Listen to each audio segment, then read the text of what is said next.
आम आदमी पार्टी का हर नेता इस बात को लेकर कॉन्फिडेंट है कि नई शराब नीति में कोई गड़बड़ी नहीं है और सीबीआई को कुछ भी नहीं मिलेगा, लेकिन ये तो वक्त बताएगा। फिलहाल तो नई शराब नीति उप मुख्यमंत्री मनीष सिसोदिया के गले की फांस बन गई है। अब इसका बैकग्राउंड भी हम आपको बताते हैं। दरअसल दिल्ली के उपराज्यपाल विनय कुमार सक्सेना ने दिल्ली के चीफ सेक्रेटरी से नई शराब नीति पर रिपोर्ट मांगी और दिल्ली के मुख्य सचिव ने यह रिपोर्ट उपराज्यपाल को सौंप दी थी। इस रिपोर्ट में नई शराब नीति बनाने में नियमों के उल्लंघन और टेंडर प्रक्रिया में खामियों का जिक्र किया गया था। इसके अलावा कुछ वित्तीय अनियमितताओं का भी दावा किया गया था और इस रिपोर्ट में दिल्ली सरकार पर जो 4 बड़े आरोप लगाए गए थे उनके बारे में भी आपको जानकारी होनी चाहिए। पहला आरोप यह लगा था कि आबकारी मंत्री मनीष सिसोदिया के निर्देश पर एक्साइज विभाग ने एयरपोर्ट जोन के L1 बिडर को 30 करोड़ रुपए का सिक्योरिटी डिपॉजिट रिफंड कर दिया, जबकि वो बिडर एयरपोर्ट अथॉरिटीज से जरूरी एनओसी तक नहीं ले पाया था। यह साफ तौर से दिल्ली एक्साइज रूल 2010 के रूल नंबर 4811B का उल्लंघन था, जो कहता है कि बिडर अगर सभी औपचारिकताएं पूरी नहीं कर पाए तो सिक्योरिटी डिपॉजिट की रकम जब्त की जाएगी। दूसरा आरोप यह है कि एक्साइज विभाग ने 8 नवंबर 2021 को एक आदेश जारी करके विदेशी शराब और बियर पर लगने वाली 50 रुपए की इंपोर्ट पास फीस को हटा दिया। इससे लाइसेंस धारकों को गैर कानूनी तरीके से फायदा पहुंचाया गया और सरकार को रेवेन्यू का नुकसान झेलना पड़ा। तीसरा आरोप यह है कि दिल्ली सरकार ने शराब बेचने वालों को फायदा पहुंचाने के लिए कोरोना महामारी के नाम पर 144 करोड़ 36 लाख रुपए की लाइसेंस फीस माफ कर दी, जबकि टेंडर दस्तावेजों में ऐसे किसी आधार पर शराब विक्रेताओं को लाइसेंस फीस में छूट या मुआवजा देने का कहीं कोई प्रावधान नहीं था। चौथा बड़ा आरोप यह है कि दिल्ली सरकार ने उन लाइसेंस धारकों के खिलाफ कोई कार्रवाई नहीं की जो सोशल मीडिया, बैनर्स और होर्डिंग्स के जरिए खुलकर शराब की बिक्री का प्रचार और प्रसार कर रहे थे। शराब का इस तरह प्रचार दिल्ली एक्साइज रूल 2010 के रूल नंबर 26 और 27 का उल्लंघन है। यानी अब हम सीबीआई की उस एफआईआर को भी डिकोड करते हैं, जिसकी कॉपी मैं फिलहाल आपको दिखा रहा था, जिसमें दिल्ली की नई शराब नीति को लेकर गंभीर आरोप लगे हैं और उप मुख्यमंत्री मनीष सिसोदिया का नाम आरोपियों की लिस्ट में सबसे ऊपर है। यह कॉपी जो आप देख रहे हैं टीवी स्क्रीन पर, उसकी एक कॉपी मेरे हाथ में भी है और इसी कॉपी में जो मैंने कहा कि जो एफआईआर में जिन्हें अभियुक्त बनाया गया है उनमें मनीष सिसोदिया का नाम सबसे पहला है, जिसे हाईलाइट करके हम दिखा रहे हैं। इसके अलावा कुल 15 नाम और भी जोड़े गए हैं, जिसमें कुछ अज्ञात लोग भी हैं। 16वां जो नंबर है उसमें कुछ अज्ञात लोग भी हैं। इसमें एफआईआर में आबकारी विभाग के पूर्व कमिश्नर अरवा गोपी कृष्णन का भी नाम है और उनके साथ साथ 15 लोगों के खिलाफ यहां पर चार्ज लगाए गए हैं। और इसी एफआईआर के मुताबिक नई शराब नीति बनाने और लागू करने में हुई गड़बड़ियों में कई निजी कंपनियों के मालिक और उनके बड़े अधिकारी भी शामिल थे। एफआईआर में event management company only much louder company के पूर्व सीईओ विजय नायर, परनॉर्ड रिकार्ड कंपनी के पूर्व कर्मचारी मनोज राय, उसके बाद ब्रिंडको स्पिरिट्स के मालिक अमनदीप ढाल और इंडो स्पिरिट्स के मालिक समीर महेंद्रू का भी नाम है। तो एफआईआर में जो बातें लिखी गई है उसको सरल और सुगम भाषा में हम आपके सामने रख रहे हैं ताकि आप समझ पाएं कि इसमें सीबीआई ने क्या क्या पॉइंट्स रखे हैं जिस आधार पर इनका नाम जोड़ा गया है और अब आगे किस तरह से कार्रवाई की जाएगी। इसके अलावा एफआईआर में बड़ी रिटेल प्राइवेट लिमिटेड के डायरेक्टर अमित अरोड़ा, दिनेश अरोड़ा और अर्जुन पांडे का भी नाम है, जिन्हें मनीष सिसोदिया का करीबी बताया गया है। आरोप यह भी है कि ये लोग शराब माफियाओं से पैसे लेकर आबकारी विभाग के अधिकारियों तक पहुंचा रहे थे। यानी एफआईआर के मुताबिक जांच में पता चला है कि इंडो स्पिरिट्स के मालिक समीर महेंद्रू ने मनीष सिसोदिया के करीबी दिनेश अरोड़ा की कंपनी राधा इंडस्ट्रीज के यूको बैंक के खाते में 1 करोड़ रुपए जमा किए थे। यानी दिनेश अरोड़ा के जरिए पैसे सरकारी अधिकारियों तक पहुंचाए गए थे। और इसके अलावा अर्जुन पांडे ने भी समीर महेंद्रू से 2 से 4 करोड़ रुपए लिए, जो विजय नायर की तरफ से दिए गए थे। विजय नायर एक प्राइवेट न्यूज चैनल के मालिक हैं। और एफआईआर में अर्जुन पांडे को भी मनीष सिसोदिया का करीबी बताया गया है। इसके अलावा जांच में पता चला है कि महादेव लीकर्स के अधिकारी सन्नी मारवा पर भी सरकारी अधिकारियों को लगातार फायदे पहुंचाने का आरोप है।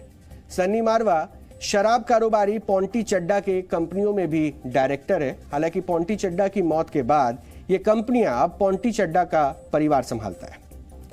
बीजेपी ने इसको लेकर आम आदमी पार्टी पर बेहद गंभीर आरोप लगाए हैं। एक बार आपको वो भी सुनना चाहिए। भ्रष्टाचारी जितना मर्जी ईमानदारी का चोला पहन ले, वह भ्रष्टाचारी ही रहता है। और आम आदमी पार्टी का भ्रष्टाचार एक बार नहीं कई बार देखने को सामने आया है। आज मुद्दा है शराब के ठेकों का, शराब के ठेकों में हुए भ्रष्टाचार का। और इस विभाग के मंत्री हैं मनीष सिसोदिया जी। जिस दिन सीबीआई को जांच दी उसी दिन शराब नीति को वापस लिया। अगर शराब नीति में कोई घोटाला नहीं था तो उसको वापस क्यों लिया? कौन से शिक्षा मॉडल की बात करते हैं, कौन से आप स्वास्थ्य मॉडल की बात करते हैं? एक स्कूल नहीं, एक नया कॉलेज नहीं, एक नया हॉस्पिटल नहीं, सिर्फ विज्ञापनों पे दिए। तो अब बारी है मनीष सिसोदिया जी अंदर जाएंगे। जब करोड़ों कमाए थे तब नहीं डर लग रहा था? जो जिस लेवल का भ्रष्टाचार करता है, जो जिस लेवल की बेईमानी करता है, जो जिस लेवल का झूठ बोलता है, जो जिस लेवल पर जो देश की राजधानी के लोगों को गुमराह करता है, उसके लिए जैसे को तैसा उसको उसी तरह का दुष्परिणाम भगवान की तरफ से मिलता है। बीजेपी के आरोप और सीबीआई की छापेमारी, दोनों के पीछे एक सबसे बड़ा आरोप यह है कि नई शराब नीति से बड़े शराब कारोबारियों को फायदा पहुंचाने के मकसद से ही नियम बनाए गए, जिसके लिए दिल्ली वालों को सस्ती शराब बेची गई ताकि ज्यादा से ज्यादा शराब बिके। तो क्या वाकई ऐसा है? इसका फैसला आप खुद कीजिए। हम तो बस आपको नई शराब नीति और पुरानी शराब नीति में कुछ अंतर है वो बता देते हैं। नई नीति के तहत 100% दुकानों को निजी हाथों में दे दिया गया, जबकि पुरानी शराब नीति में 60% दुकानें सरकारी थी और 40% ही निजी हाथों में थी। नई शराब नीति में होटलों के बार, क्लब और रेस्टोरेंट को छत, गैलरी जैसी खुली जगह पर भी शराब पीने की छूट दी गई, जबकि पुरानी नीति के तहत खुले में शराब पीने पर रोक थी। नई नीति में सिर्फ 3 दिन ही ड्राई डे था। पुरानी नीति में साल में 21 दिन ड्राई डे थे। नई नीति के तहत शराब बिक्री केंद्र को एमआरपी पर छूट देने की अनुमति थी, जबकि पुरानी नीति में ऐसा कुछ भी नहीं था। नई नीति में पिंक बूथ खोलने की अनुमति दी गई ताकि महिलाएं शराब का सेवन कर सकें, जबकि पुरानी नीति में ऐसा नहीं था। नई नीति के तहत दिल्ली में शराब पीने की कानूनी उम्र सीमा 25 वर्ष से घटाकर 21 वर्ष कर दी गई। इसे शराब को बढ़ावा देने के नजरिए से भी अब देखा जा रहा है और उस वक्त भी काफी हो हंगामा हुआ था। बीजेपी ने उस वक्त भी इसे सियासी मुद्दा बनाया था। नई नीति के तहत दिल्ली में शराब की 650 दुकानें खुली, यानी एक जोन में 25 से 26 दुकानें, और एक जोन के तहत 8 से 9 वार्ड भी शामिल किए गए। ऐसे में हर एक वार्ड में 3 शराब की दुकानें खुली। इससे हर इलाके में शराब आसानी से उपलब्ध होने लगे। अब इसका फायदा दिल्ली वालों को कितना मिला ये तो बाद की बात है, लेकिन इससे दिल्ली सरकार को बड़े शराब कारोबारियों को तत्काल फायदा पहुंचा, ये आरोप लगा और इसके आंकड़े भी हमारे पास हैं। दिल्ली सरकार ने नई नीति के जरिए हुई लाइसेंस की नीलामी से 8,900 करोड़ रुपए कमाए हैं और ये नीलामी के लिए रखे गए बेस प्राइस से लगभग 26.7% ज्यादा है। इसके अलावा मनीष सिसोदिया ने दावा किया था कि नई पॉलिसी से सरकार को 3500 करोड़ रुपए का एक्स्ट्रा रेवेन्यू मिलेगा, जिससे दिल्ली सरकार की कमाई बढ़कर 10,000 करोड़ हो जाएगी। अब आप खुद तय कर लीजिए कि केजरीवाल सरकार की नई शराब नीति किसके लिए फायदेमंद थी और किसके लिए नुकसानदायक।